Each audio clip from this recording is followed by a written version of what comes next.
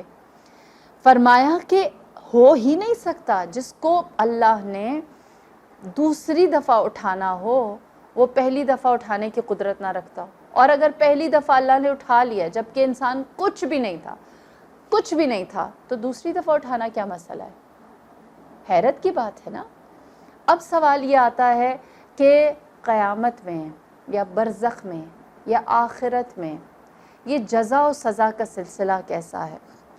کہتے ہیں کہ ایک شخص تھا جو امیر المؤمنین علیہ السلام کے پاس آیا اور آپ سے کہنے لگا کہ علی، میں آپ سے آخرت کے بارے میں سوال کرنا چاہتا ہوں۔ آپ یہ کہتے ہیں کہ اس دنیا کے بعد جنت اور جہنم ہے، اور اس کا آغاز جو ہے وہ برزخ سے اس طرح سے ہوتا ہے کہ اگر کسی کی برزخ اچھی ہے، یعنی اس کے اعمال اچھے ہیں تو اس کی برزخ اچھی ہے اور وہ نعمتوں کے اندر ہے، اگر کسی کے اعمال برے ہیں تو اس کی برزخ بری ہے اور وہ برزخ میں بھی عذاب میں مبتلا۔ امام نے فرمایا ایسے ہی ہے۔ تو اس نے کہا اگر ایسا ہے تو میرے پاس ایک کھوپڑی پڑی ہوئی ہے، ایک میرے پاس اسکیلیٹن پڑا ہوا ہے، اور اس کو میں ہاتھ لگاتا ہوں، اس کو میں نے قبر کے اندر سے نکالا ہے، اس کو میں ہاتھ لگاتا ہوں تو وہ بالکل اس کا ٹیمپریچر نارمل ہے۔ اور جب میں نے پوچھا کہ یہ کس کی قبر ہے تو مجھے بتایا گیا کہ یہ ایک ظالم بادشاہ کی قبر ہے جو لوگوں کے ساتھ بہت ظلم و ستم کرتا تھا، ابھی اس کو اس جگہ پر دفنایا گیا ہے۔ اس نے کہا کہ میں اس کا جو کھوپڑی ہے وہ آپ کے پاس لے کے آیا ہوں، اس کا سر آپ کے پاس لے کر آیا ہوں، اب آپ مجھے بتائیں کہ اس کے اوپر عذاب کیسے آ رہا ہے، اس کے اوپر سزا کیسے آ رہی ہے، یا اگر یہ نعمتوں میں ہے تو اس کا اثر کیا ہے؟ اگر آخرت حیثیت رکھتی تو اس کی جو باڈی ہے وہ تو ختم ہو چکی ہوتی، وہ جل چکی ہوتی۔ امام نے اس سے کہا کہ 2 پتھر لے کر آؤ۔ 2 پتھر وہ لایا۔ امام نے اس سے کہا آپ اس کو زور سے ایک دوسرے کے ساتھ مارو۔ اس نے زور سے ایک دوسرے کے ساتھ مارا تو کیا رزلٹ نکلے گا؟ اس کے اندر سے آگ نکلے گی۔ جو ہوا، جب ہوا تو امام نے فرمایا اب ان دونوں پتھروں کو جس کو تم نے آپس میں زور سے مارا ہے ان کو پکڑے رکھو، ہاتھ میں رکھو۔ اس نے پکڑے رکھا۔ امام نے فرمایا ہاتھ جلا تمہارا؟ اس نے کہا نہیں۔ کہا ابھی تو اس کے اندر سے آگ نکلی۔ جب اس کے اندر سے آگ نکلی ہے اور تم نے اور میں نے اور سب نے دیکھا ہے کہ اس پتھر کے سینے میں آگ ہے، لیکن تم اسے ہاتھ لگاتے ہو تو اس پتھر کا تو ٹیمپریچر بالکل نارمل ہے، یہ کیسے ہوا؟ اس نے کہا اس کے سینے میں آگ ہے، لیکن یہ خود آگ نہیں ہے۔ آپ نے فرمایا وہ خدا، وہ معبود جو اس پتھر کے سینے میں آگ ڈالتا ہے لیکن اس کا ٹیمپریچر نارمل رکھتا ہے، وہی خدا اس کھوپڑی یا اس بادشاہ کے اوپر عذاب بھی نازل کر سکتا ہے۔ لہٰذا دوبارہ اٹھائے جانے کے بارے میں یا انسان کا سوال و جواب کا سلسلہ خدا قرآن میں اسی لیے کہتا ہے هو الذی خلق الموت والحیات، کس لیے؟ لیبلوکم ایکم احسن عملا۔ یہ زندگی اور موت کو خلق ہی اس لیے کیا گیا ہے تاکہ دیکھے کہ ایکم احسن عملا، تم میں سے کون ہے جو احسن عمل رکھ رہا ہے، جو بہترین اعمال کو رکھ رہا ہے، جو اپنی موت کی تیاری میں ہوگا، جو اپنی آخرت کی تیاری میں ہوگا، وہ احسن عمل کرے گا اور وہ اس کی جزا پائے گا۔ اگر یہ چیز ہم نکال دیں، نشأۃ الاخری، عاقبت کو ہم خراب کر دیں، تو مجھے بتائیں کیا آدم اور شیطان برابر ہیں؟ دونوں کا انجام ایک ہوگا؟ کیا حابیل اور قابیل برابر ہیں؟ جس کی قربانی قبول ہوئی اور جس کی نہیں ہوئی دونوں ایک جگہ کھڑے؟ کیا فرعون اور موسیٰ ایک جگہ کھڑے؟ کیا رسول اللہ اور ابو جہل دونوں ایک جگہ جا کر پہنچیں گے؟ کیا امیر المؤمنین اور معاویہ ابن ابی سفیان ایک ہی جگہ جا کر کھڑے ہوں گے؟ کیا امام حسین اور یزید برابر ہیں؟ کیا وہ جو حق کو مانتا ہے اور وہ جو حق کو نہیں مانتا ان کے لیے ایک ہی جیسا انجام ہوگا؟ کیا ان کا انجام ہوگا؟ جس نے اچھا کیا، جس نے قربانی دی، جو دوسروں کے لیے اس دنیا میں ایک بینیفیشل وجود کی طرح رہا اس میں، اور وہ جو دنیا کو تکلیف پہنچاتا رہا، اس کے ہونے سے دنیا میں فتنہ و فساد اور قتل و غارت اور ساری دنیا کی مشکلات رہیں۔ لہٰذا ایک کامن سینس کی بنیاد پر انسان سوچتا ہے کہ کوئی ایک ایسا الٹیمیٹ مقام ہونا چاہیے جہاں پر انسان ایکم احسن عملا دیکھے کہ کون احسن عمل کر رہا ہے، اس کی جزا کو فمن یعمل مثقال ذرۃ